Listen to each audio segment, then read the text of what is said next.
morning, students. Now let's continue our topic, chemical properties of alkenes. તો આલ્કિન્સના રાસાયણિક ગુણધર્મો આપણે છેલ્લા લાસ્ટ ટોપિક જે જોઈ ગયા એમાં હાઇડ્રોજન હેલાઇડ સાથેની પ્રક્રિયા, જેમાં બે રૂલ્સ આપણે ભણી ગયા, માર્કોનિકોવ અને પ્રતિ માર્કોનિકોવ નિયમ. ત્યાર પછી હવે જે નેક્સ્ટ ટોપિક આપણો આવે છે આલ્કિનના રાસાયણિક ગુણધર્મમાં સાંદ્ર સલ્ફ્યુરિક એસિડ ઠંડુ દ્રાવણ એનું લેવાનું છે, મતલબ કોલ્ડ કોન્સન્ટ્રેશન H2SO4 સાથેની રિએક્શન. ત્યાર પછી આપણે પોઈન્ટ સમજવાનો છે H2O સાથેની રિએક્શન્સ, ઓઝોનાલિસિસ, KMnO4 વડે ઓક્સિડેશન્સ, આવી અલગ અલગ ચાર એક રિએક્શન્સ આપણી જે બાકી છે કેમિકલ પ્રોપર્ટીઝમાં, જે બહુ જ ઇમ્પોર્ટન્ટ ટોપિક સ્વરૂપે આપેલી છે. તો ચલો જોતા જઈએ. એમાં પોઈન્ટ નંબર 4 છે આજનો ટોપિકમાં. નંબર 4, સાંદ્ર H2SO4નું ઉમેરણ. મતલબ આલ્કીની પ્રક્રિયા બતાવવાની છે કોન્સન્ટ્રેટ H2SO4 સાથે. હવે જે કોન્સન્ટ્રેટ H2SO4 લેવાનું છે એનું દ્રાવણ કેવું હોવું જોઈએ? ઠંડુ દ્રાવણ હોવું જોઈએ એવું કહે છે. તો ઠંડા સાંદ્ર H2SO4 સાથે આલ્કીનની પ્રક્રિયા આપવાની. તો સપોઝ માની લો કે આપણી પાસે આ કોઈ જનરલ આલ્કીન છે, સંમિતિ અથવા અસંમિતિ આલ્કીન, અને એની પ્રક્રિયા કોન્સન્ટ્રેટ કોલ્ડ કોન્સન્ટ્રેટ H2SO4 વડે જો કરવામાં આવે તો રિએક્શન શું થશે? તો આપણી પાસે H2SO4 ને આ રીતે દર્શાવતા હોઈએ છીએ. આ એની જનરલ સ્ટ્રક્ચર છે. એ સ્ટ્રક્ચરમાં જ્યારે પણ H2SO4 પ્રક્રિયામાં ભાગ લે સૌથી પહેલાં અહીંયાથી એક H+ દૂર થાય, એટલે પ્રથમ આયનીકરણ થાય. આયનીકરણ થશે એટલે એમાંથી H+ આયન અને અહીંયા આના ઉપર ચાર્જ આવશે -SO2OH, મતલબ O- SO2OH. આ રીતના બે આયનો છૂટા પડે. એમાં ઇલેક્ટ્રોફાઇલ છે H+ આયન. એ ઇલેક્ટ્રોફાઇલ કોઈ પણ એક કાર્બન ઉપર અટેક કરશે. તો સપોઝ માની લઈએ કે ઇલેક્ટ્રોફાઇલ અહીંયા અટેક કરે છે, તો આ જે કાર્બન થશે એ કાર્બન ઉપર ચાર્જ આવશે પ્લસ, અને એ પ્લસ ચાર્જવાળા કાર્બન ઉપર અટેક કરશે OSO2OH માઇનસ, O-SO2OH. તો આ ન્યુક્લિયોફાઇલ તરીકે આના ઉપર અટેક કરશે, ને ન્યુક્લિયોફાઇલ તરીકે જો એના ઉપર અટેક કરે તો આપણી પાસે જે પ્રોડક્ટ આવશે એ પ્રોડક્ટ આ રીતની યોગશીલ નિપજ આપશે. અહીંયા OSO2OH ગ્રુપ બની ગયો, એટલે આનું નામ લખીશું generally alkyl hydrogen sulphate add થઈ જાય છે, તો આલ્કાઇલ હાઇડ્રોજન સલ્ફેટ તરીકે નામ આપી શકીએ છીએ. બરાબર, આ એની જનરલ મિકેનિઝમ સમજાય છે આપણને. હવે એના એક્ઝામ્પલ્સ ઉપરથી જોઈ શકો છો. જુઓ કે આની અંદરથી H2SO4નું જ્યારે વિભાજન થાય છે, એનું આયનીકરણ થાય છે, તેમાંથી H+ અને HSO4- છૂટો પડે છે. આને આપણે લખવું શું લખી શકીએ છીએ? HSO4- તરીકે દર્શાવી શકે, હાઇડ્રોજન સલ્ફેટ. હવે આવા બે આયનો છૂટા પડે છે, એનું ઉમેરણ થાય છે અને એના દ્વારા એક યોગશીલ નિપજ આપે. તો ઉદાહરણ તરીકે સપોઝ માનો કે આલ્કીન ઇથિન આપેલો છે. ઇથિનની પ્રક્રિયા કોલ્ડ કોન્સન્ટ્રેટેડ H2SO4 વડે જો કરવામાં આવે તો ઉત્પન્ન થતો H+ અને HSO4- તમે બેમાંથી કોઈ પણ કાર્બન ઉપર જોડી શકો છો, કારણ અહીંયા સંમિતિ આલ્કીન છે. અસંમિતિ આલ્કીન આવે તો જ માર્કોનિકોવ નિયમનો ઉપયોગ કરવાનો છે. તો એ રીતે જો જોવા જઈએ તો પ્રોડક્ટ આ રીતે આવશે CH3CH2OSO2OH. તો મતલબ મારી પાસે તો અહીંયા ઇથિન, તો ઇથિનમાંથી ક્રિયાશીલ સમૂહ બની ગયો ઇથાઇલ, અને આ બાકીનો ભાગ HSO4- છે, તો ઇથાઇલ હાઇડ્રોજન સલ્ફેટ બનાવે છે. તો આ એક યોગશીલ નિપજ મળી. માની લો કે ઉદાહરણ તરીકે છે CH3 CH double bond CH3 બ્યુટીન છે આપેલો, એમાં પણ 2 બ્યુટીન.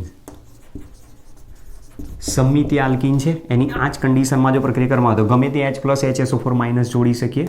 તો ઉદાહરણમાં નિપજ મળશે CH3 CH2CH અને અહીંયા CH3. તો આ એક બ્યુટાઇલ સમૂહ બન્યો. બ્યુટાઇલ સમૂહમાં અહીંયા OSO2OH જોડાઈ જશે. તો સંયોજનનું નામ જો લખવું હોય તો સેકન્ડરી ક્રિયાશીલ સમૂહ છે, તો દ્વિતીયક બ્યુટાઇલ, અથવા આઈસો પણ લખી શકીએ, દ્વિતીયક બ્યુટાઇલ હાઇડ્રોજન સલ્ફેટ. તો આ રીતની આપણને અહીંયાથી પ્રોડક્ટ દર્શાવેલી છે. ચલો ત્યાર પછી એક્ઝામ્પલ નંબર 3 અહીંયા દર્શાવું છું. માની લો કે અસમિતીય આલ્કીન છે પ્રોપીન. હવે જ્યારે અસમિતીય આલ્કીન આપેલો હોય તો અસમ પ્રક્રિયકનું ઉમેરણ કોલ્ડ કોન્સન્ટ્રેટેડ H2SO4 માંથી જે અસમ પ્રક્રિયક છૂટા પડે છે H+ અને HSO4-, તો એને ઉમેરવા માટે હંમેશા અહીંયા કોઈક રૂલ્સની જરૂર પડશે. પેરોક્સાઇડ નથી તો મતલબ અહીંયા માર્કોનિકોવ નિયમનો ઉપયોગ કરો. તો માર્કોનિકોવ નિયમ મુજબ જે નેગેટિવ આયન છે ઓછા હાઇડ્રોજન ધરાવતા કાર્બન ઉપર જવો જોઈએ અને H+ એ વધુ હાઇડ્રોજન ધરાવતા કાર્બન ઉપર. તો પ્રોડક્ટ આવશે આ રીતે CH3CH, અહીંયા આવી જશે CH3 ને અહીંયા OSO2OH અને નામ લખવું હોય તો આનું નામ થશે પ્રોપાઇલ હાઇડ્રોજન સલ્ફેટ. તો આ પ્રમાણે આપણને એક એક્ઝામ્પલથી પ્રક્રિયાઓ બધી સમજાવેલી છે કે આલ્કીનની પ્રક્રિયા જ્યારે કોન્સન્ટ્રેટેડ કોલ્ડ H2SO4 વડે કરવામાં આવે તો એ માર્કોનિકોવ નિયમ મુજબ એમાં ઉમેરાઈ શકે છે, પણ ક્યારે? અસમિતીય આલ્કીન હોય ત્યારે. ત્યાર પછી નેક્સ્ટ નંબર 5, પાણીનું ઉમેરણ એટલે કે પાણીનું ઉમેરાવું જેને કહે છે. પાણીનું ઉમેરાવું જે પ્રક્રિયા આપેલી છે એને કહેવાય હાઇડ્રેશન. જ્યારે પાણીનો અણુ ઉમેરાય એટલે હાઇડ્રેશન કહેવાય અને દૂર થાય તો એને ડિહાઇડ્રેશન કહેવાય. હવે પાણીનું ઉમેરાવાની જે પ્રક્રિયા છે એ ઇઝીલી પ્રક્રિયા થતી નથી, એટલા માટે એમાં કોન્સન્ટ્રેટ H2SO4 2 થી 3 ડ્રોપ્સ એડ કરી દેવામાં આવતા હોય છે. કારણ કે પાણીનું આયનીકરણ સરળ નથી એટલે સાંદ્ર સલ્ફ્યુરિક એસિડના 2-3 ડ્રોપ્સ એમાં નાખશો એટલે તરત એના આયનો H+OH- છૂટા પડે, ત્યાર પછી આલ્કીનમાં ઉમેરાતો હોય છે.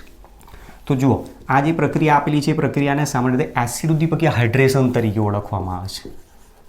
એસિડ ઉદ્દીપક છે, એસિડ ઉદ્દીપકીય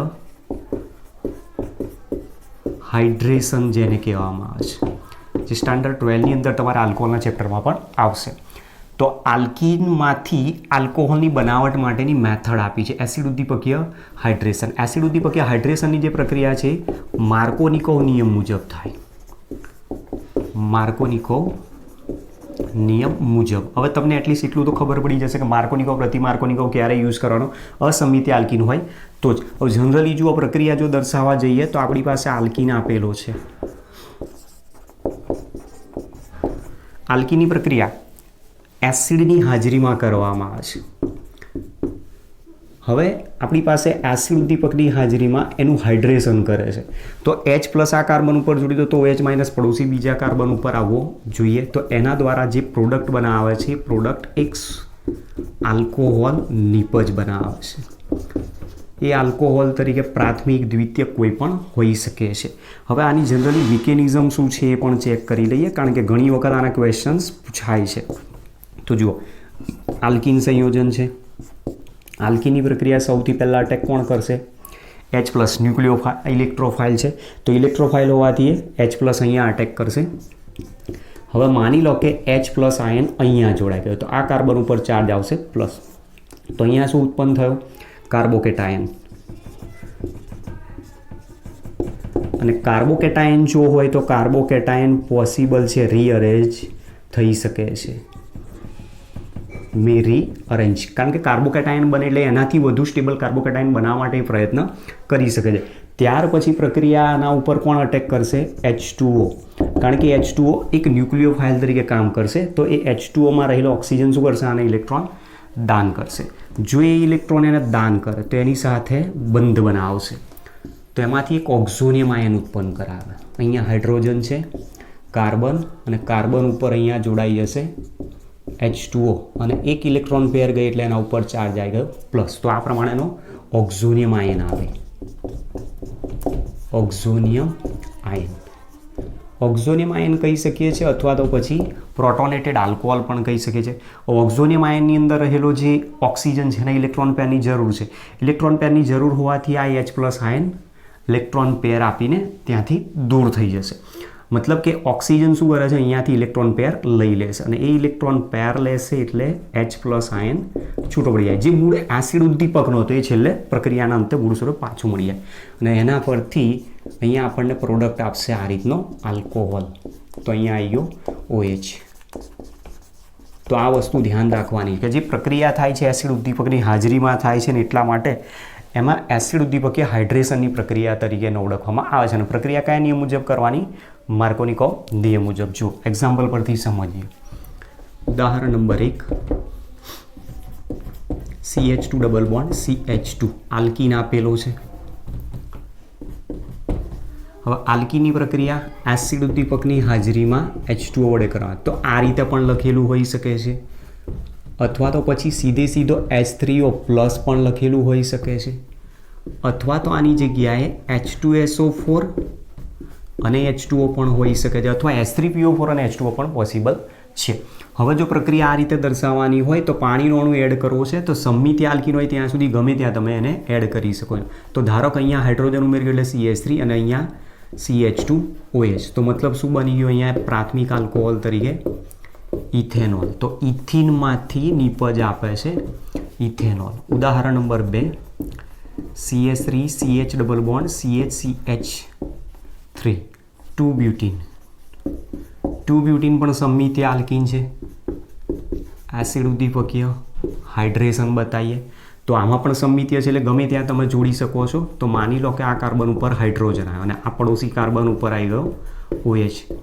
તો એ રીતે નિપજ બનાવે છે 2 બ્યુટેનોલ. ચલો ઉદાહરણ નંબર 3, માની લો કે સંયોજન છે CH3 CH double bond CH2 propyne છે. પ્રોપીન અસમમિતીય આલ્કીન છે. હવે આપેલો અસમમિતીય આલ્કીન આપેલો હોય અને કોઈ પણ અસમ પ્રક્રિયક જ્યારે ઉમેરવામાં આવે તો માર્કોનિકોવ પ્રતિમાર્કોનિકોવ નિયમનો ઉપયોગ કરવાનો. તો અહીંયા પેરોક્સાઇડની ગેરહાજરીમાં પ્રક્રિયા થાય એટલા માટે પ્રક્રિયા બતાવવાની છે માર્કોનિકોવ નિયમ મુજબ. કારણ અહીંયા મુક્તમૂલક ક્રિયાવિધિમાં નથી બનતો. શું બને છે? કાર્બોકેટાયન. કાર્બોકેટાયન બનતો હોય તો મતલબ ત્યાં પ્રક્રિયા માર્કોનિકોવ નિયમ મુજબ થાય. તો હવે તમે જુઓ H પ્લસ આયન અને OH માઇનસ છૂટા પડે તો OH માઇનસ ઓછા હાઇડ્રોજન ધરાવતા કાર્બન ઉપર જોડાવો જોઈએ. તો માર્કોનિકોવ નિયમ મુજબ જે પ્રોડક્ટ આવશે CH3 CH OH CH3 તો 2 પ્રોપેનોલ બનાવશે અને 2 પ્રોપેનોલ જે છે મેજર પ્રોડક્ટ તરીકે અહીંયા આપણને મળશે. માઇનર પ્રોડક્ટ તરીકે 1 પ્રોપેનોલ આવશે. ઉદાહરણ number 4, CH3 CH CH3 CH double bond CH2 આ જ કન્ડિશનમાં પ્રક્રિયા થાય. હવે આ કન્ડિશનમાં પ્રક્રિયા થાય ત્યારે ધ્યાન બીજું રાખવાનું, કાર્બોકેટાયન જે બને છે કાર્બોકેટાયન રીઅરેન્જ થઈ શકે છે કે નહીં એ પણ ચેક કરવાનું. તો તમારે ધ્યાનથી જોવાનું. જુઓ હવે પ્રક્રિયા જ્યારે થશે ત્યારે પ્રક્રિયા દરમિયાન શું થશે? હાઇડ્રોજન અહીંયા જોડાશે તો આ કાર્બોકેટાયન બનાવશે. જે કાર્બોકેટાયન બનશે એ સેકન્ડરી છે. એનાથી વધુ સ્ટેબલ પડોશી કાર્બન ઉપરથી હાઇડ્રાઇડ શિફ્ટ કરાવીને ટર્સરી બનાવી શકે. તો ટર્સરીમાંથી મળતી નિપજ આપણને મેઇન પ્રોડક્ટ મળે. મતલબ જે મેજર પ્રોડક્ટ આવશે CH3 COH CH3 CH2 CH3 આ એની મેજર પ્રોડક્ટ મળશે આપણને. કઈ રીતે આવે છે સમજાવું છું. જુઓ એની મિકેનિઝમથી ખબર પડશે આપણને. મિકેનિઝમ આ રીતે આવશે CH3 CH CH3 CH double bond CH2. સૌથી પહેલાં અટેક કરશે H પ્લસ આયન. તો H પ્લસ અહીંયા જોડાશે માર્કોનિકોવ નિયમ મુજબ. તો ધન વિદ્યુત ભારિત વધુ હાઇડ્રોજન ધરાવતા કાર્બન ઉપર જોડાય. તો CH3 આનો હાઇડ્રોજન અહીંયા ઉપર લાવી દઉં છું. CHC CH3 અહીંયા CH અને અહીંયા બની ગયો CH3. તો આ કાર્બન ઉપર ચાર્જ આવી ગયો +2 અને +1. તો સેકન્ડરી કાર્બોકેટાયન છે. હવે સેકન્ડરી કાર્બોકેટાયન જો અહીંયાથી હાઇડ્રાઇડ શિફ્ટ કરાવે તો 1,2 હાઇડ્રાઇડ શિફ્ટ થવાથી સ્ટેબલ કાર્બોકેટાયન બનાવી શકે છે. 1,2 હાઇડ્રાઇડ શિફ્ટ. તો 1,2 હાઇડ્રાઇડ શિફ્ટ થશે એટલે ટર્સરી કાર્બોકેટાયન બનશે CH3 CH3 CH2 CH3 અને આના ઉપર ચાર્જ આવ્યો પ્લસ. ત્યાર પછી H2O એના ઉપર અટેક કરશે તો H2Oમાં રહેલો ઓક્સિજન ઇલેક્ટ્રોન ડોનેટ કરશે એને. તો CH3C OH plus CH3 CH2 CH3. ત્યાર પછી શું કરશે? આ H પ્લસ આયન રિમૂવ કરી નાખશે -H plus. H plus ion remove કરશે એટલે પ્રોડક્ટ આપશે CH3C OH CH3 CH2 CH3. બરાબર. તો તમે જોઈ શકો છો આ પ્રમાણેની જે મેં પ્રોડક્ટ બનાવી છે સૌથી પહેલાં પ્રોડક્ટ આપી. તો મિકેનિઝમ તમારે જરૂર ક્યારે બને કે જ્યારે અસમિતિ આલ્કીન આપેલો હોય અને કાર્બોકેટાયન બન્યા ત્યારે એની અંદર જો કોઈ રીઅરેન્જમેન્ટ શક્ય હોય તો જ. રીઅરેન્જમેન્ટ શક્ય ક્યારે બનશે? સાંખીય બંધારણ આપેલું હશે આલ્કીનમાં ત્યારે. એ સિવાય તમારે રીઅરેન્જમેન્ટની જરૂર પડતી નથી. તો આમાં રીઅરેન્જમેન્ટ થવાના કારણે સેકન્ડરી કરતાં ટર્સરી કાર્બોકેટાયન સ્ટેબલ વધારે છે અને સ્ટેબલ કાર્બોકેટાયન જ પછી મેઇન પ્રોડક્ટ બતાવતું હોય છે. તો આ પ્રકારની પ્રક્રિયાની અંદર આપેલી છે જે એસિડ ઉદ્દીપકીય હાઇડ્રેશનમાં કાર્બોકેટાયનની રીઅરેન્જમેન્ટ દ્વારા આપણને પ્રોડક્ટ બતાવે છે. બરાબર, પહેલાં નોંધ કરો, ત્યાર પછી બીજા કેટલાક એક્ઝામ્પલ સમજાવું.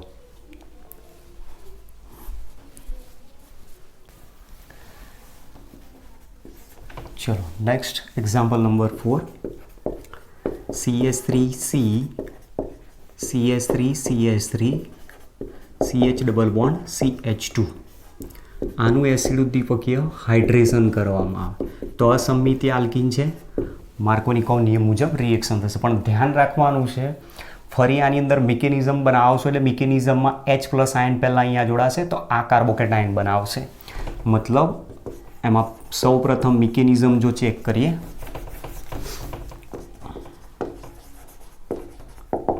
મિકેનિઝમની કેમ જરૂર પડી તો તમે જે વિચારો છો એના કરતાં ઉલટો જવાબ આવશે. જુઓ આની અંદર જે પ્રોડક્ટ આવશે આ રીતે આવશે OHCH3 CH2 CH3 આ આલ્કોહોલ બનાવશે. લાસ્ટ જે એક્ઝામ્પલ હતું એમાં અહીંયા હાઇડ્રોજન હતો એની જગ્યાએ અહીંયા મિથાઇલ છે તો 1 to મિથાઇલ શિફ્ટ કરાવશે એનો મતલબ. ચલો CH3 CCH3 CH3 CH double bond CH2 સૌ પ્રથમ H+ આયન અટેક કરશે માર્કોનિકોવ રૂલ્સ મુજબ. તો H+ ઇલેક્ટ્રોન મેળવીને વધુ હાઇડ્રોજન દ્વારા કાર્બન ઉપર જોડાય તો ઇન્ટરમીડિયેટ બનાવશે કાર્બોકેટાયન CH3 CH3 CH3. તો આ કાર્બોકેટાયન બની ગયો સેકન્ડરી. સેકન્ડરી કાર્બોકેટાયનમાં 1 to મિથાઇલ શિફ્ટ થશે. 1 to methyl shift 1 to methyl shift થાય તો એનાથી વધુ સ્ટેબલ ટર્સરી કાર્બોકેટાયન બનાવશે. સોરી, અહીંયા આપણે શું આવશે? મિથાઇલ ગ્રુપ આવશે. બરાબર, તો આ રીતનો એક ટર્સરી કાર્બોકેટાયન બનાવી દેશે. હવે આ જે ટર્સરી કાર્બોકેટાયન બન્યો એ ટર્સરી કાર્બોકેટાયનમાં H2O અટેક કરશે. H2 આના ઉપર અટેક કરે તો ઓક્ઝોનિયમ ion CH3 OH2 plus CH3 CH3 CH3 unstable છે. તરત જ હાઇડ્રોજનને રિમૂવ કરી દેશે ને ઇલેક્ટ્રોન પેર મેળવશે એટલે નિપજ આપશે H+ દૂર કર્યા બાદ CH3C OH CH3CH CH3CH3. બરાબર, તો તમે પ્રોડક્ટ જોઈ શકો છો. જુઓ જે પ્રોડક્ટ આપણે વિચારીએ છીએ મુજબ તમે ડાયરેક્ટ સીધું વિચારશો કે અહીંયા OH ગોઠવી દો અહીંયા H+, તો ના, એ વસ્તુ પોસિબલ નથી. કારણ કે મિકેનિઝમ જોશો તેમાં કાર્બોકેટાયન બને છે અને કાર્બોકેટાયન રીઅરેન્જ થઈ શકે છે. એટલા માટે આખી પ્રોડક્ટ આપણી અણધારી જ આમાં મળતી હોય છે. ચલો નેક્સ્ટ એક્ઝામ્પલ નંબર 5. માની લો કે સંયોજન આપેલું છે સાયક્લોબ્યુટીન. સાયક્લોબ્યુટીનની પ્રક્રિયા એસિડ ઉદ્દીપકીય હાઇડ્રેશન. સમિતિ આલ્કીન છે, ગમે ત્યાં તમે H+ OH- ને ગોઠવી શકો છો. ચલો તો H અહીંયા ગોઠવી દો, OH અહીંયા ગોઠવી દીધો. નંબર 6 સાયક્લોહેક્ઝીન છે. સાયક્લોહેક્ઝીનની પ્રક્રિયા તો સાયક્લોહેક્ઝેનોલ બનાવશે. નંબર 7 સાયક્લોહેક્ઝીનમાં સપોઝ માની લો કે અહીંયા CH3 ગોઠવેલો છે અને એનું એસિડ ઉદ્દીપકીય હાઇડ્રેશન કરવામાં તો પ્રક્રિયા શું કરવાની? હવે એમાં ધ્યાન રાખો, એક ટોપિક અહીંયા થોડોક સમજવા જેવો છે જેને સમજીએ. જુઓ મિકેનિઝમ ઉપર જઈએ. CH3 અહીંયા આલ્કીન છે, H+ છે. હવે H+ આયન તમે જુઓ બંને જગ્યાએ હાઇડ્રોજન એક સરખા છે, ગમે ત્યાં ગોઠવી શકીએ. તો આપણે બંને રીતે પહેલાં પ્રયત્ન કરી જોઈએ. એમાંથી મેઇન પ્રોડક્ટ કોણ બનાવે એ અગત્યનું છે. પછી જેનો કાર્બોકેટાયન વધારે સ્ટેબલ હોય મેઇન પ્રોડક્ટ બનાવશે. હવે માની લો કે આ H+ ને હું અહીંયા જોડું છું. જો આ કાર્બન ઉપર H+ આવશે તો આ કાર્બન ઉપર ચાર્જ આવી જશે પ્લસ. હવે એની જગ્યાએ માનો કે હું અહીંયા જોડું છું. હવે ધારો કે H+ અહીંયા આવ્યો તો આ કાર્બન ઉપર ચાર્જ શું આવી જશે? પ્લસ ચાર્જ આવી જશે. હવે વસ્તુ સમજવા જેવી છે. જુઓ જે ધન વીજભારિત કાર્બોકેટાયન છે એનો પડોશી કાર્બન તમે જુઓ. આ જે પડોશી કાર્બન આપેલો છે એની પાસે 2 હિડન હાઇડ્રોજન. ક્લિયર? ત્યાર પછી આ કાર્બન છે એની પાસે એક હિડન હાઇડ્રોજન. તો આ જે કાર્બન છે એને આપણે આલ્ફા કાર્બન કહીએ છીએ. આલ્ફા કાર્બન અહીંયા ટોટલ 3 છે, તો 3 આલ્ફા કાર્બન છે આની અંદર. પછી એની જગ્યાએ તમે અહીંયા જુઓ, અહીંયા 2 હિડન હાઇડ્રોજન, અહીંયા 2 હિડન હાઇડ્રોજન. તો આ રીતે આપ્યા છે. તો ટોટલ અહીંયા 4 આલ્ફા હાઇડ્રોજન છે.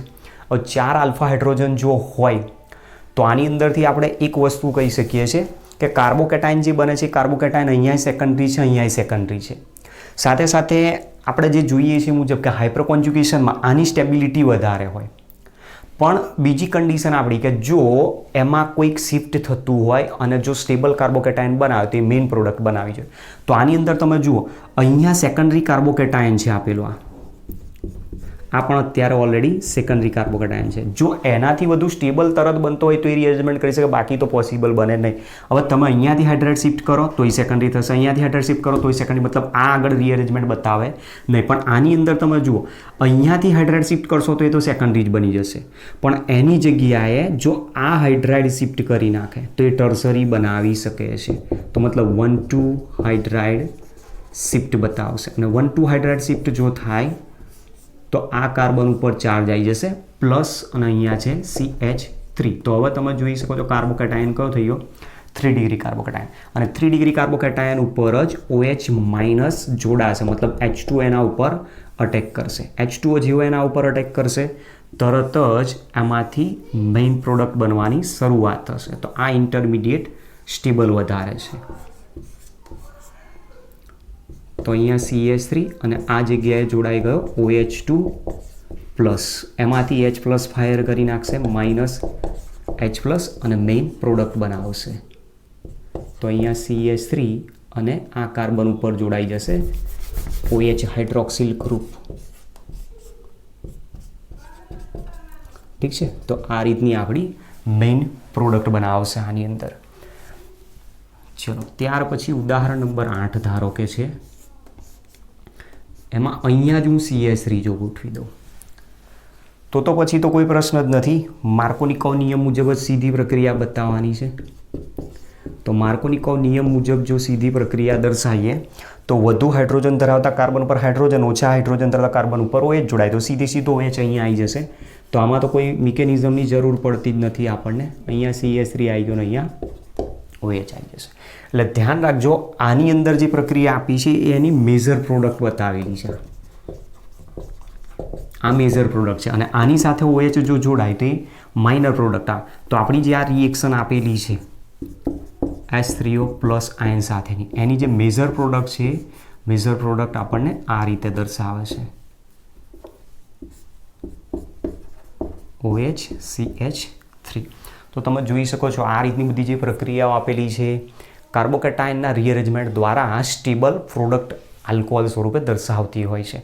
તો આ રીતે જો જોવા જઈએ તો આ એક ક્વેશ્ચન જે ટોપિક આપેલો છે બહુ જ ઇમ્પોર્ટન્ટ કહી શકાય. કારણ કે અત્યારે જે હાલમાં JEEની એક્ઝામ્સ બધી લેવાઈ ગઈ છે એની અંદર તમે જુઓ તો NTA વાળાએ ઘણી બધી જે પેપર્સ હતા, 6 પેપર્સ, એની અંદરથી કેટલા એવા શિફ્ટની અંદર પેપર્સ આવ્યા કે જેમાં આવા ક્વેશ્ચન્સ આપણને મળી શક્યા છે. અને એમાંય કાર્બોકેટાયનની સ્ટેબિલિટીમાં રીઅરેન્જમેન્ટના દ્વારા જે પ્રોડક્ટ્સ મળતી એવા ઘણા બધા ક્વેશ્ચન પણ હાજર છે એમાં. ઠીક છે, ચલો નોંધ કરો. નેક્સ્ટ કેમિકલ પ્રોપર્ટીઝ નંબર 6 આપી છે, આલ્કીનનું ઓક્સિડેશન.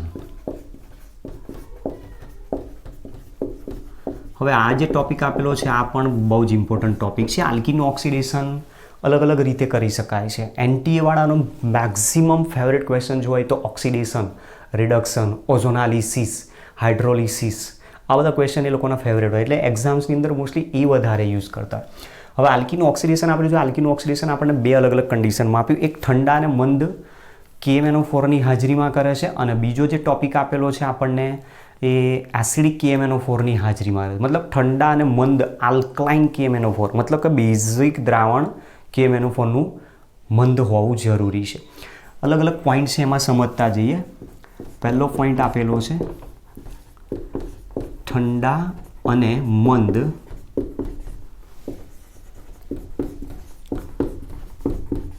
આલ્કલાઇન KMnO4 વડે. હવે આ ઇક્વેશન આપેલો છે, મોટાભાગે આનો ઉપયોગ બેયર કસોટી તરીકે યુઝ કરવામાં આવે છે. બેયર કસોટી તરીકે, પ્રયોગશાળામાં અસંતૃપ્તતા કસોટી તરીકે, અસંતૃપ્તતા કસોટી તરીકે ઉપયોગ થાય છે. મતલબ દ્વિબંધની પરખ માટે, દ્વિબંધ અથવા તો પછી અહીંયા કહી શકીએ છીએ અસંતૃપ્ત હાઇડ્રોકાર્બન, અસંતૃપ્ત હાઇડ્રોકાર્બનની પરખ માટે આ થિયરી આના માટે યુઝ થતી હોય છે રિએક્શન તરીકે. હવે એ પ્રક્રિયા એકચ્યુઅલી થાય છે કઈ રીતે, તો આની અંદર તમે જુઓ, આપણી પાસે આલ્કીન સંયોજન છે. આલ્કીનની પ્રક્રિયા ઠંડા અને મંદ KMnO4 વડે જ્યારે કરવામાં આવે તો એનું ઓક્સિડેશન થઈને એમાંથી વિસિનલ ડાયોલ નિપજ આપતું હોય છે. હવે વિસિનલ ડાયોલ નિપજ આપે છે ત્યારે ઘટના બને છે શું, જે KMnO4 આપેલો છે એ એકચ્યુઅલી જે KMnO4 છે એ જાંબલી રંગ દર્શાવે. KMnO4નું જાંબલી રંગનું દ્રાવણ છે, એની પ્રક્રિયા તમે જ્યારે કોઈ પણ અસંતૃપ્ત હાઇડ્રોકાર્બન સાથે કરાવો અને જો KMnO4 એમાં ઉમેરાઈ જાય અથવા તો પછી પ્રક્રિયા જો દર્શાવી દે, મતલબ કે જ્યારે એની અંદરથી પાઈબંધ જો દૂર કરીને આ રીતે સંયોજન બનાવી દે તો KMnO4નો જાંબલી રંગ દૂર કરી નાખશે. અને જાંબલી રંગ જો દૂર થાય તો સમજવાનું કે અસંતૃપ્ત હાઇડ્રોકાર્બન હાજર છે, નહીંતર ગેરહાજર છે. તો અહીંયા જે પ્રક્રિયા આપી છે એ મુજબ આલ્કીન હાઇડ્રોકાર્બનમાંથી વિસિનલ ડાયોલ બનાવે છે અને વિસિનલ ડાયોલ બને છે એ દરમિયાન KMnO4નો જાંબલી રંગ એ દૂર કરી નાખતો હોય છે. કારણ કે આ શું કરે છે, આનું ઓક્સિડેશન કરે છે તો પોતાનું રિડક્શન કરી નાખશે એટલા માટે. તો KMnO4માંથી MnO2 છૂટો પડી જતો હોય. હવે એકચ્યુઅલી કઈ રીતે પ્રક્રિયા થાય છે એ પણ તમને સમજાવું. જુઓ, મિકેનિઝમને આપણે સમજીએ. સંયોજન છે આલ્કીન, આલ્કીનની પ્રક્રિયા KMnO4 વડે કરવાનો. તો KMnO4માંથી MnO4 -1 આયન, મેંગેનેટ આયન MnO4 -1 જે છે એ ત્યાં પ્રક્રિયામાં ભાગ લેતો હોય. ઠીક છે, તો આ રીતનો MnO4 -1 છે. હવે આમાં શું થશે કે જે KMnO4માં રહેલા બે ઓક્સિજન જે ડબલ બોન્ડથી આ તરફ બતાવ્યા, એમાંથી એક આ કાર્બનને ઇલેક્ટ્રોન આપશે તો આ પાઈ ઇલેક્ટ્રોન આ ઓક્સિજનને આપશે તો આ ઇલેક્ટ્રોન પેર અહીંયા ટ્રાન્સફર થવા માંડશે, જેના કારણે એક ઇન્ટરમીડિયેટ બનાવશે આ રીતનું, જેમાં અહીંયાથી ઓક્સિજન જોડાઈ ગયો, અહીંયા પણ કાર્બન સાથે ઓક્સિજન જોડાઈ ગયો અને એની સાથે જોડાયેલો છે મેંગેનીઝ. અને જે મેંગેનીઝ છે એની બાજુમાં બંને ઓક્સિજન ડબલ બોન્ડથી જોડાઈ જશે. અને ત્યાર પછી તમે જેવો એની અંદર H2O એડ કરશો, કારણ કે મંદ દ્રાવણ છે, મંદ દ્રાવણ છે એટલે H2O એમાં પ્રક્રિયામાં ભાગ લેશે. H2O પ્રક્રિયામાં ભાગ લેશે એટલે અહીંયાથી શું થશે, બોન્ડ બ્રેક કરી નાખશે. તો અહીંયા OH- આવી જશે અને અહીંયા H+ આયન આવી જશે. એટલે સંયોજન બનાવી દેશે, અહીંયા OH- અને અહીંયા H+ જોડાયો એટલે વિસિનલ ડાયોલ, અને બાકી જે રહી ગયું એમાંથી ઓક્સિડાઇઝ થઈને KMnO4નું રિડક્શન થઈને MnO2માં રૂપાંતર કરી નાખે. તો મતલબ આ રીતની આખી પ્રોસેસ થાય છે અને પ્રોસેસ દરમિયાન એમાંથી વિસિનલ ડાયોલ નિપજ તરીકે મળતી હોય છે. આના પરથી આપણે ક્વેશ્ચનના આન્સર લખવાના છે. જુઓ, ઉદાહરણ લઈએ. ઉદાહરણ નંબર 1, આલ્કીન છે ઇથિન. ઇથિનની પ્રક્રિયા ઠંડા અને મંદ KMnO4 વડે ઓક્સિડેશન કરવામાં જો આવે તો વિસિનલ ડાયોલ નિપજ આપશે. વિસિનલ ડાયોલ તરીકે ઇથિલિન ગ્લાયકોલ બનાવશે, CH2OH CH2OH, જેને કહેવાય ઇથિલિન ગ્લાયકોલ. અને જે ઇથિલિન ગ્લાયકોલ અથવા જનરલી ગ્લાયકોલ સંયોજનો છે એન્ટીફ્રીજ પદાર્થ તરીકે યુઝ થાય છે. એન્ટીફ્રીજ પદાર્થ તરીકે યુઝ થાય છે. જે એન્ટીફ્રીજ એકચ્યુઅલી છે શું, તો સામાન્ય રીતે એન્ટીફ્રીજ પદાર્થની જે આપણે વાત કરીએ છીએ એની સપોઝ તમને ઉદાહરણ આપું તો આપણી જે 4-વ્હીલર ઓટોમોબાઈલ, કોઈ પણ 4-વ્હીલર ગાડી છે, ગાડીની અંદર આગળ એક એન્જિનમાં રેડિએટર આવતું હોય, એ રેડિએટરની અંદર પાણી ઉમેરવામાં આવતું હોય. હવે તમે વસ્તુ વિચારો કે ટેમ્પરેચર બહુ જ ડાઉન જતું રહે, -4 ડિગ્રીથી નીચે, મતલબ લેહ લદ્દાખ જેવા એરિયામાં, તો ત્યાં રેડિએટરમાં શું થશે, પાણી બધું ઠરી જશે અને પાણી ઠરી જશે તો પછી ગાડી સ્ટાર્ટ થઈ શકતી નથી. અને એ પાણી ઠરે ને એના માટે એનું ઠાર બિંદુ ઘણું નીચું લઈ જવું પડે. અને એ ઠાર બિંદુ નીચું લઈ જવા માટે આવા કેટલાક એન્ટીફ્રીજ પદાર્થો તરીકે તેમાં ઇથિલિન ગ્લાયકોલ તરીકે યુઝ કરવામાં આવતો હોય છે. ચલો, ઉદાહરણ number 2, CH3CH double bond CH2. Condition આની આ જ, તો નિપજ આપશે CH3CH CH2OH. તો આને કહેવાય propylene glycol. Propylene glycol. Number 3 CH3 CH double bond CH અથવા તો તમે પ્રોપેન 1,2 ડાયોલ પણ નામ આપી શકો છો. ચલો આની આ જ condition CH3 CHOH CHOH CH3 butane 2,3 diol. ઉદાહરણ નંબર 4 ધારો કે આ રીતનો સાયક્લોહેક્ઝીન આપ્યો છે તો સાયક્લોહેક્ઝીનમાંથી પણ સાયક્લોહેક્ઝેન 1,2 ડાયોલ બનાવી શકે છે. તો આ પ્રમાણેની એક અગત્યની રિએક્શન્સ આપણને સમજાય છે જે મિકેનિઝમ ઉપરથી તમને જવાબ આપે છે. ડાયરેક્ટલી સીધું આપણે કહી જ નહીં શકીએ કે અહીંયા ઓક્સિજન અને ઉમેરાઈ ગયો તો ઓક્સિડેશનની પ્રક્રિયા થઈ, પણ આ બધા OH એકચ્યુઅલી બન્યો કઈ રીતે, તો એની મિકેનિઝમ સિવાય આપણને ક્યારેય જવાબ મળી શકતો નથી. બરાબર. તો આ પ્રકારની પ્રક્રિયા આપેલી છે ઠંડા અને મંદ આલ્કલાઇન KMnO4 વડે, જે બીયર કસોટી તરીકે આપણે લેબોરેટરીની અંદર ઓર્ગેનિક સબસ્ટન્સની દ્વિબંધની પરખ માટે મતલબ અસંતૃપ્તતા કસોટી તરીકે એનો ઉપયોગ કરતા હોઈએ છીએ. Okay, point number 2. હવે આલ્કીનું ઓક્સિડેશન છે. આલ્કીનું ઓક્સિડેશન એસિડિક KMnO4 વડે કરવામાં આવે અથવા તો પછી ક્રોમિક એસિડ વડે કરવામાં આવે. ક્રોમિક એસિડ શું છે? તો ક્રોમિક એસિડ એ સલ્ફ્યુરિક એસિડ અને પોટેશિયમ ડાયક્રોમેટ અથવા સોડિયમ ડાયક્રોમેટનું મિશ્રણ ગણવામાં આવે, જે બંને એક પ્રબળ ઓક્સિડેશન કરતા છે. અને પ્રબળ ઓક્સિડેશન કરતાની હાજરીમાં એસિડિક માધ્યમમાં જ્યારે આલ્કીનું ઓક્સિડેશન કરવામાં આવે તો આલ્કીનનું ઓક્સિડેશન થઈને એમાંથી કાર્બોનિલ સંયોજનો મળે છે. કાર્બોનિલ સંયોજન તરીકે આલ્ડીહાઇડ અને કીટોન હોઈ શકે છે. ક્યારે કયું સંયોજન મળે એ આપણે સમજવાનું છે. ચલો, તો અહીંયા આપણો જે પોઈન્ટ છે એ મુજબ એસિડિક KMnO4 અથવા ક્રોમિક એસિડ સંયોજન છે બીજું એક ક્રોમિક એસિડ, જેને આપણે સામાન્ય રીતે બતાવીએ છીએ કોન્સન્ટ્રેટ H2SO4 પ્લસ K2Cr2O7 હોઈ શકે અથવા તો પછી Na2Cr2O7. પોટેશિયમ ડાયક્રોમેટ અને સલ્ફ્યુરિક એસિડનું મિશ્રણ અથવા સોડિયમ ડાયક્રોમેટ અને સલ્ફ્યુરિક એસિડનું મિશ્રણ, જેને આપણે ક્રોમિક એસિડ તરીકે નામ આપ્યા છે. અને જનરલી જે ક્રોમિક એસિડ છે એની ફોર્મ્યુલા H2CrO4 તરીકે દર્શાવાય છે, જે આ બંને વચ્ચેની પ્રક્રિયા દ્વારા બનાવટ એની મળતી હોય છે. ચલો, હવે આની હાજરીમાં જ્યારે પ્રક્રિયા કરવામાં આવે ત્યારે પ્રબળ ઓક્સિડેશન કરતા વડે એનું ઓક્સિડેશન થઈને કાર્બોનિલ સંયોજનો આલ્ડીહાઇડ અને કીટોન નિપજ તરીકે મળતો હોય છે. તો જે પોઈન્ટ અહીંયા હું જનરલી લખી દઉં છું, આલ્કીનની પ્રબળ ઓક્સિડેશન કરતા એસિડિક KMnO4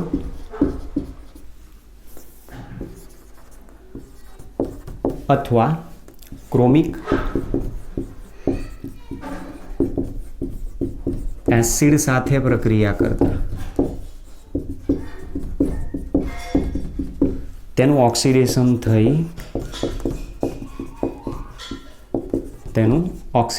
થઈ કાર્બોનિલ સંયોજન તરીકે આલ્ડીહાઇડ અથવા કીટોન બેમાંથી કોઈ પણ હોઈ શકે છે. ઠીક છે. ચલો જુઓ કઈ રીતે છે. તો એની જનરલ રિએક્શન છે આપણી પાસે આલ્કીન હાઇડ્રોકાર્બન. આલ્કીનનું ઓક્સિડેશન કરવા માટે એસિડિક માધ્યમમાં KMnO4 છે, તો KMnO4 અને અહીંયા એસિડ મૂકી દો. અથવા તો પછી ક્રોમિક એસિડ માટે કોન્સન્ટ્રેટ H2SO4 પ્લસ K2Cr2O7. અને આની હાજરીમાં જ્યારે ઓક્સિડેશન થાય તો શું ઘટના બનશે? તો અહીંયાથી પાઈ બોન્ડ તોડી નાખો. પાઈ બોન્ડ તોડી નાખીને બંને કાર્બનને તમારે ઓક્સિજન આપી દેવાના છે. હવે ઓક્સિજન તમે આપી દેશો તો એમાં જનરલી આપણને આ રીતે નિપજ મળી શકે. જુઓ, ક્લિયર? આ રીતે આખી પ્રોડક્ટ મળે. હવે જે પ્રોડક્ટ હશે એ પ્રોડક્ટ આલ્ડીહાઇડ હશે કે કીટોન હશે, ડિપેન્ડ અહીંયા વેલેન્સી તરીકે તમે હાઇડ્રોજન જોડેલા છે કે પછી આલ્કાઇલ ગ્રુપ જોડેલો છે. જો બંને હાઇડ્રોજન અહીંયા જોડેલા હશે તો HCHO આલ્ડીહાઇડ બનાવશે, HCHO આલ્ડીહાઇડ બનાવશે. માની લો કે અહીંયા તમે CH3 એક જગ્યાએ જોડેલો છે તો HCHO અને અહીંયા CH3, તો પણ એ આલ્ડીહાઇડ સંયોજન બનાવે. મતલબ એ પ્રમાણે કાર્બોનિલ સંયોજન આલ્ડીહાઇડ કે કીટોન બનવાની શક્યતા છે. તો અહીંયા જનરલી અત્યારે લખી દઉં છું કાર્બોનિલ સંયોજન. તો કાર્બોનિલ સંયોજન આલ્ડીહાઇડ અને કીટોન ક્યારે બની શકે આપણે એને ઉદાહરણથી સમજીએ. જુઓ ઉદાહરણ નંબર 1 આલ્કીન છે CH2 ડબલ બોન્ડ CH2 અને એનું ઓક્સિડેશન KMnO4 વડે કરવામાં આવે. પ્રબળ ઓક્સિડેશન કરતાં KMnO4 વડે એનું ઓક્સિડેશન કરતાં અહીંયાથી બોન્ડ બ્રેક કરી નાખો. બોન્ડ બ્રેક કરશો એટલે અહીંયા જેટલા કાર્બન છે એટલા કાર્બન ધરાવતું સંયોજન મળવું જોઈએ. તો ઓક્સિજન એમાં એડ થશે. ઓક્સિજન એમાં એડ થશે તો CH2O પ્લસ CH2O બનાવશે. મતલબ જે જનરલ સંયોજન છે HCHO છે, તમે ધ્યાનથી જોઈ શકો છો. તો સંયોજન શું બનાવે છે? આલ્ડીહાઇડ. અને આલ્ડીહાઇડ તરીકે કોણ છે? ફોર્માલ્ડીહાઇડ. ચલો ઉદાહરણ number 2 CH3CH double bond CH2. ફરી એ જ વસ્તુ અહીંયાથી બોન્ડ બ્રેક કરી દો, બંનેને ઓક્સિજન આપી દો. તો એક અહીંયાથી છૂટો પડશે CH3CH double bond O plus બીજો અહીંયાથી આવશે CH2 ડબલ બોન્ડ O. તો એક સંયોજન જે બનાવે છે ઇથેનાલ મતલબ એસિટાલ્ડીહાઇડ અને બીજો એક છે મિથેનાલ એટલે કે ફોર્માલ્ડીહાઇડ. તો અહીંયા પણ આલ્ડીહાઇડ સંયોજન મળ્યું. ઉદાહરણ number 3 CH3CH double bond CH3. બ્યુટીનનું ઓક્સિડેશન કરવામાં આવે, બોન્ડ અહીંયાથી બ્રેક કરી દો, બંનેને ઓક્સિજન આપી દો. તો CH3CH double bond O plus CH3CH double bond O. તો બંને જે મળે છે ઇથેનાલ નિપજ તરીકે મળે છે. હવે ધારી લો કે પ્રક્રિયક આ રીતે આપ્યો છે CH3CCH3 double bond CH2. અસમિતીય alkene છે અને એમાં પણ શાખીય. અસમિતીય અને શાખીય આલ્કીન આપેલો હોય, અહીંયાથી બોન્ડ બ્રેક કરશો તો જુઓ અહીંયા ઓક્સિજન આવશે, અહીંયા ઓક્સિજન આવશે એટલે સંયોજન બનાવશે CH3C double bond O CH3 plus CH2 double bond O. તો આમાં તમે જોઈ શકો છો એક પ્રોપેનોન આવ્યો કીટોન અને બીજો મળે છે મિથેનાલ આલ્ડીહાઇડ. તો આ વસ્તુ તમારે ધ્યાન રાખવાનું છે હવે કે ક્યારે આલ્ડીહાઇડ બને છે અને ક્યારે કીટોન બને છે. તો એનો રૂલ્સ પણ હું લખાઈ દઉં છું, તમે જુઓ. ચલો એક એક્ઝામ્પલ લઈએ હજુ. CH3CCH3 સમિતીય આલ્કીન છે આ રીતનો. ચલો આનું ઓક્સિડેશન થાય તો બોન્ડ અહીંયાથી બ્રેક કરી દો, બંને કાર્બનને ઓક્સિજન આપી દો.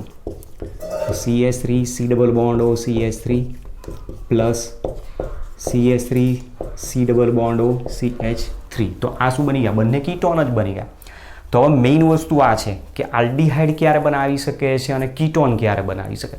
તો તમે ઉદાહરણ ઉપરથી જોઈ શકશો કે જ્યાં ઇથિલિનિક કાર્બન આપેલા છે એના ઉપર જ્યાં સુધી હાઇડ્રોજન હાજર છે, જ્યાં સુધી હાઇડ્રોજન હાજર હશે ત્યાં સુધી CHO ગ્રુપ જ બનાવશે. પણ જ્યારે હાઇડ્રોજન નહીં હોય તો એ કીટોન જ બનાવશે. તમે જોઈ શકો છો, જુઓ. તો આ રૂલ્સ તમારે ધ્યાન રાખવાનું છે. પાઇબંધ તોડી નાખો અને ખાલી ઓક્સિજન આપી દો એટલે તરત તમને ખબર પડી જશે કે હાઇડ્રોજન છે તો એ આલ્ડીહાઇડ જ બનાવશે અને જો હાઇડ્રોજન નહીં હોય તો એ કીટોન જ બનાવી દેશે. જસ્ટ પૂરું રિએક્શન.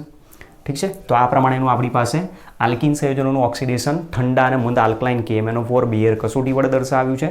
અને બીજો એસિડિક માધ્યમમાં KMnO4 અથવા પ્રબળ ઓક્સિડેશન કરતા ક્રોમિક એસિડ જેવા ઓક્સિડેશન કરતા વડે પણ ઓક્સિડેશન કરીને આલ્ડીહાઇડ અને કીટોન જેવા કાર્બોનિલ સંયોજન બનાવી શકીએ છીએ.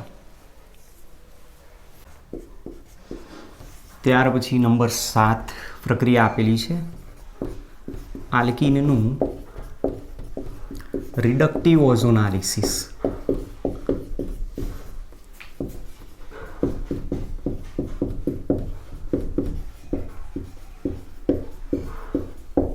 ઓક્સિડેટિવ ઓઝોનાલિસિસ પણ આવે અને રિડક્ટિવ ઓઝોનાલિસિસ પણ આવે છે. અહીંયા મોસ્ટલી આપણને જે પ્રક્રિયા આપેલી છે અને પૂછાય છે મેક્સિમમ રિડક્ટિવ ઓઝોનાલિસિસની જ પૂછાતી હોય છે. ચલો હવે જે પ્રક્રિયા આપેલી છે એમાં આલ્કીનની પ્રક્રિયા ઓઝોન સાથે કરવાની છે. આલ્કીનની ઓઝોન સાથે પ્રક્રિયા કરતા પ્રથમ ઓઝોનાઇડ બને. ઓઝોનાઇડ બને છે જેની Zn અને H2O વડે પ્રક્રિયા કરતા વિઘટન થઈ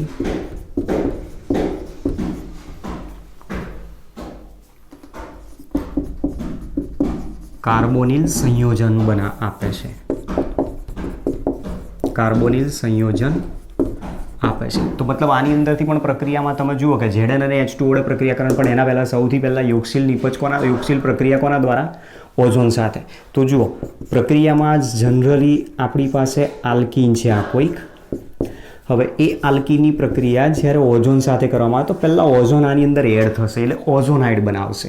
હવે ઓઝોન એડ થાય તો એ કઈ રીતે એડ કરવાનો? તો તમારે એના માટે પહેલાં પાઈ બંને હટાવી દો અને આ રીતે ગોઠવી દો. ત્યાર પછી ધ્યાન રાખવાનું, કાર્બનની 4 વેલેન્સી, ઓક્સિજનની 2 વેલેન્સી કમ્પ્લીટ રહેવી જરૂરી છે. તો આને એવી રીતે ઉમેરો, એમાં એક ઓક્સિજન આની સાથે બંધ બનાવી દો, એક ઓક્સિજન આની સાથે બંધ બનાવી દો અને આ બંને ઓક્સિજનને એકબીજા સાથે જોઈન્ટ કરી દો. એક ઓક્સિજન જે બાકી રહ્યો એને અહીંયા જોડી દો. તો આ શું બની ગયો? ઓઝોનાઇડ. પોસિબલ છે ઓઝોનાઇડ. એક દ્વિબંધ હોય તો એક જ બનાવી છે, 2 હશે તો ડાયઓઝોનાઇડ, 3 હશે તો ટ્રાયોઝોનાઇડ બનાવી શકે છે. એ ઓઝોનાઇડ બન્યા બાદ એનું રિડક્ટિવ ઓઝોનાલિસિસ થશે. હવે રિડક્ટિવ ઓઝોનાલિસિસ તો થયું તો મતલબ ઝીંક અને H2O વડે પ્રક્રિયા થશે. ઝીંક અને H2O વડે પ્રક્રિયા થશે એટલે રિડક્શનની પ્રક્રિયા થાય. તો એમાં બોન્ડ અહીંયાથી બ્રેક કરી નાખશે, એક બંધ અહીંયાથી તૂટશે અને આ જે ઓક્સિજન બાકી રહ્યો આની સાથે આવી જશે, માઇનસ H2O2 છૂટો પડી જશે. તો હવે તમે જોઈ શકો છો, જુઓ આ ડબલ બોન્ડ તો અહીંયા આવી ગયા, બંધ જેવો તૂટ્યો એટલે અહીંયાથી સી ડબલ બોન્ડ આવી ગયો. એ જ પ્રમાણે આ ડબલ બોન્ડ અહીંયા છે ને અહીંયા સી ડબલ બોન્ડ. મતલબ જે સંયોજન બને છે બંને રીતે કાર્બોનિલ સંયોજન જ દર્શાવે છે આપણને. તો આલ્ડીહાઇડ પણ હોઈ શકે છે, કીટોન પણ હોઈ શકે છે. ડિપેન્ડ આલ્કીન કયા પ્રકારનો છે. ચલો એક્ઝામ્પલ સમજીએ. જુઓ ઉદાહરણ number 1, ethene CH2 double bond CH2. સૌથી પહેલાં ઓઝોનાલિસિસની પ્રક્રિયા. ઓઝોનાલિસિસ થશે તો પાઈ બંધ હટાવી દો, બંને કાર્બન ઉપર એક એક ઓક્સિજન જોડી દો અને એક ઓક્સિજન સેન્ટરમાં. હવે આ જે ઓઝોનાઇડ બન્યો એનું ઝીંક અને H2O વડે પ્રક્રિયા તો માઇનસ H2O2. તો અહીંયાથી બોન્ડ બ્રેક કરી નાખશે. જેવો બોન્ડ અહીંયાથી તૂટી જશે, 2 મોલ CH2 ડબલ બોન્ડો, મતલબ મિથેનાલ બનાવે છે નિપજ ફોર્માલ્ડિહાઇડ તરીકે. ઉદાહરણ number 2, CH3CH double bond CH3. ઓઝોનાલિસિસ. ચલો તો પાઈ બંધ હટાવી દઈએ પહેલાં. CH3 એક ઓક્સિજન અહીંયા, બીજો એક ઓક્સિજન અહીંયા ઓઝોનાઇડ.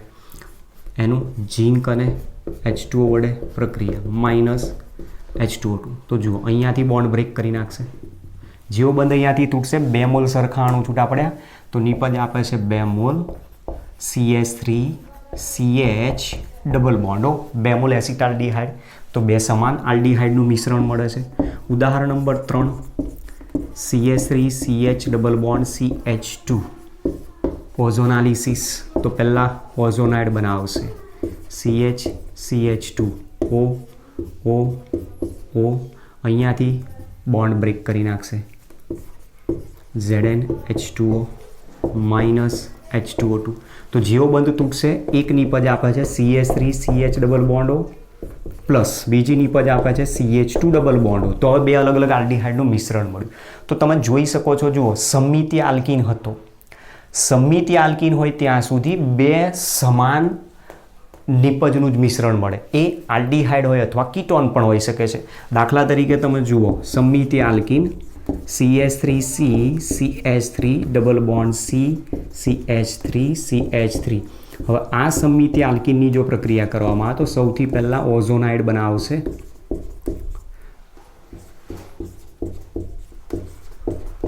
હવે એ જે ઓઝોનાઇડ બને છે એમાં એક ઓક્સિજન અહીંયા સેન્ટરમાં આવશે, એક ઓક્સિજન અહીંયા, એક ઓક્સિજન અહીંયાથી આનું વિભાજન કરશે, ZnH2O માઇનસ H2O2. તો તમે જુઓ CH3 C ડબલ બોન્ડો, CH3 C ડબલ બોન્ડો. તો 2 મોલ એસિટોન નિપજ આપે છે અહીંયાથી, જેના ઉપરથી તમે કહી શકો છો કે જો સમમિતીય આલ્કીન આપેલો હશે અને એનું રિડક્ટિવ ઓઝોનાલિસિસ કરવામાં આવે તો બંને સમાન આલ્ડીહાઇડ અથવા બંને સમાન કીટોનનું કીટોન મળશે. પણ જો અસમમિતીય આલ્કીન આપેલો હશે તો અસમમિતીય આલ્કીનમાં જો હાઇડ્રોજન ધરાવતો હશે તો 2 જુદા જુદા આલ્ડીહાઇડ બનશે, અને જો હાઇડ્રોજન નહીં હોય તો બે જુદા જુદા કીટોન અને આલ્ડીહાઇડ પણ મળી શકે છે. દાખલા તરીકે ઉદાહરણ નંબર 5 જુઓ, CH3C CH3 double bond CH2. હવે આનું જો ઓઝોનાલિસિસ કરશો તો અહીંયાથી એસિટોન બનાવશે અને અહીંયાથી ફોર્માલ્ડીહાઇડ બનાવી દેશે. CH3C CH3 O CH2 O Zn H2O minus H2O2. અહીંયાથી બોન્ડ બ્રેક કરી નાખો તો નીપજ આપે છે CH3 COCH3 plus CH2 double bond O. તો તમે જોઈ શકો છો, જુઓ, સમમિતીય આલ્કીન, બંને કાર્બન ઉપર હાઇડ્રોજન તો બે સમાન આલ્ડીહાઇડનું મિશ્રણ. અસમિતીય આલ્કીન, બંને કાર્બન ઉપર હાઇડ્રોજન તો બે જુદા જુદા આલ્ડીહાઇડનું મિશ્રણ. સમમિતીય આલ્કીન, બંને કાર્બન ઉપર હાઇડ્રોજન નથી તો બે સમાન કીટોનનું મિશ્રણ. અસમિતીય આલ્કીન પણ એક કાર્બન ઉપર હાઇડ્રોજન છે અને એક કાર્બન ઉપર હાઇડ્રોજન નથી તો જ્યાં હાઇડ્રોજન છે આલ્ડીહાઇડ બનાવશે અને જ્યાં હાઇડ્રોજન નથી તે હંમેશા કીટોન જ નીપજ આપશે.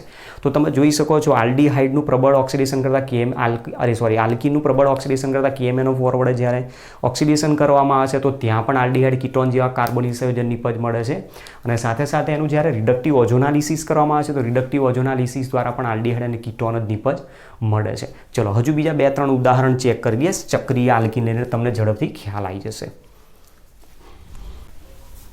જુઓ, એક્ઝામ્પલ નંબર 6 છે, ચક્રીય આલ્કીન લેવામાં આવે, મતલબ સાયક્લોબ્યુટીન જો આપ્યો હોય તો સાયક્લોબ્યુટીનનું ઓઝોનાલિસિસ કરો. હવે અહીંયાથી તમને અંદાજ મળી જવો કે નીપજ શું મળવી જોઈએ. અહીંયા બંને કાર્બન ઉપર હાઇડ્રોજન છે તો મતલબ અહીંયા ડાયકાર્બાલ્ડીહાઇડ સંયોજન મળશે અથવા તો પછી ડાયાલ સ્વરૂપે બંને ચેડા ઉપર CHO ગ્રુપ હાજર થઈ જશે. ચલો તો હવે આનો સૌથી પહેલાં ઓઝોનાઇડ બનાવીએ. ઓઝોનાઇડ બનાવવો છે તો ઓઝોનાઇડ બનાવતી વખત શું કરી દેવાનું, અહીંયાથી પાઈ બોન્ડને હટાવી દેવાનું. પાઈ બોન્ડ હટાવો, અહીંયા ઓક્સિજન ગોઠવી દો. આ બંને કાર્બન ઉપર એક એક ઓક્સિજન આવી જશે આ રીતે. ક્લિયર? ચલો ત્યાર પછી Zn H2O માઇનસ H2O2. તો બોન્ડ અહીંયાથી બ્રેક કરવાનો છે. અહીંયાથી નહીં, અહીંયાથી બોન્ડ બ્રેક કરવાનો. એ જ પ્રમાણે અહીંયાથી બ્રેક કરી દો. તો અહીંયા તમે જુઓ C ડબલ બોન્ડ O અને હાઇડ્રોજન એક તો ઓલરેડી બંને પાસે હિડન હાઇડ્રોજન અહીંયા છે જ. તો જુઓ ક્રિયાશીલ સમૂહ શું બની જાય છે, CHO. તો આ પ્રમાણે આપણી પાસે એક નીપજ આપે છે. અહીંયા આવી જશે CH ડબલ બોન્ડ O, અહીંયા આવશે CH ડબલ બોન્ડ O, જેને આપણે કહીએ છીએ બ્યુટેન ડાયાલ તરીકે. ઉદાહરણ નંબર 7 સાયક્લોહેક્ઝીન છે, એનું ઓઝોનાલિસિસ. તો પહેલાં પાઇબંધને હટાવી દો, અહીંયા ઓઝોન ગોઠવી દો. ચલો અહીંયા એક હિડન હાઇડ્રોજન છે આ કાર્બન પાસે, આની પાસે એક હિડન હાઇડ્રોજન. ત્યાર પછી ઝિંક H2O માઇનસ H2O2. તો અહીંયાથી બોન્ડ બ્રેક કરી નાખો, અહીંયાથી બોન્ડ બ્રેક કરી દો તો CHO ગ્રુપ હાજર થયું તો હેક્ઝેન ડાયાલ બનાવશે. CH double bond O CH double bond O. ઉદાહરણ નંબર 8. હવે ધારી લો કે અહીંયા સંયોજન તરીકે મેં અસમિતીય આલ્કીન ગોઠવી દો. હવે અસમિતીય આલ્કીન ગોઠવશો તો પ્રોડક્ટ અહીંયા ચેન્જ થશે. પ્રોડક્ટમાં શું થશે, જો અહીંયા હાઇડ્રોજન છે, અહીંયા હાઇડ્રોજન નથી તો અહીંયા કીટોન બનાવશે, અહીંયા આલ્ડીહાઇડ બનાવી દેશે ગ્રુપ. તો પાઈ બંધ હટાવી દો પહેલાં, મિથાઇલ અહીંયા એઝ ઇટ ઇઝ રાખો. અહીંયાથી ઓઝોન જોડાશે એટલે ઓક્સિજન સેન્ટરમાં લઈ લો, આ ઓક્સિજન અહીંયા બંને. તો અહીંયા આની પાસે એક હિડન હાઇડ્રોજન છે અને એની જો પ્રક્રિયા થાય તો ત્યાં આલ્ડીહાઇડ ગ્રુપ બનાવી દેશે CH ડબલ બોન્ડ. જ્યારે અહીંયા શું થઈ જશે, કાર્બોનિલ સમૂહ તરીકે કીટોન બનાવીશે. ઉદાહરણ નંબર 9. માની લો કે બંને જગ્યા ઉપર મિથાઇલ ગ્રુપ આપ્યા હોત તો પછી બંને જ કીટોન જ બનાવી દેશે, તો ડાઈ કીટોન બનાવશે.